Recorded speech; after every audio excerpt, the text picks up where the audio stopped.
CSGO is a game where everyone starts with a certain amount of money and earn more as the match progresses. The game rewards the team that wins the round with more money. It also rewards individual efforts such as kills, bomb plants, defuses. You get it? In a normal competitive match, everyone starts with $800. The first round, known as the pistol round, is a very important round because winning it technically secures your team a 3-0 right off the bat. And here's why. The winning team gets $3,250 plus the money earned by individual effort. The losing team only gets $1,400.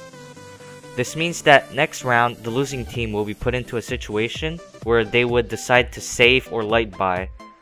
Saving or light buying is a term used when the team's bank is not high enough in order to secure a strong buy.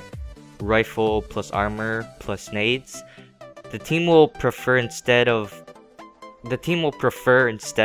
buying a luxury pistol such as the P250, Tech 9, 5.7, or even the Deagle, with maybe added armor or even some nades depending on the money situation, so that they could save some money for the next round where they would be able to better equip themselves. Losing many consecutive rounds will result with higher loss rewards after every round. You earn $1,400 after losing your first round, $1,900 after losing your second round in a row, then $2,400 after losing your third, $2,900 after losing your fourth, and finally $3,400 after losing your fifth. Unfortunately, the loss reward does not go any higher than that. For the winning team, as I mentioned earlier, you are rewarded $3,250. Now to get into more details about individual effort earnings. Each kill will award you a certain amount of money depending on the weapon you used. So if you used an SMG, the game will reward you $600 per kill, except for the P90, which only gives $300. All shotguns award $900 per kill, and all pistols award $300 per kill, except for the CZ Auto, which only gives $100.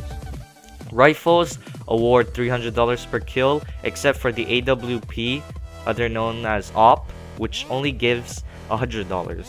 Finally, the infamous knife awards a topping $1,500 per kill. Risky, but rewarding. Defusing or planting the bomb grants the individual $300. If the terrorist team loses but manages to get the bomb plant, they are rewarded an extra $800 for their trouble. Assists, unfortunately, does not reward you with anything. Just like in any other game, there are penalties for misactions. Team killing will result in a penalty of minus $300 for the individual in question. Now that we got some of the basic economy principles out of the way, let's talk about how to manage your money and how to play with the economy.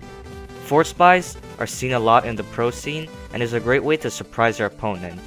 Basically, a force buy is when you are in a situation where the enemy expects you to be saving, for example the first or second round after the pistol round, and you surprise them by forcing a buy.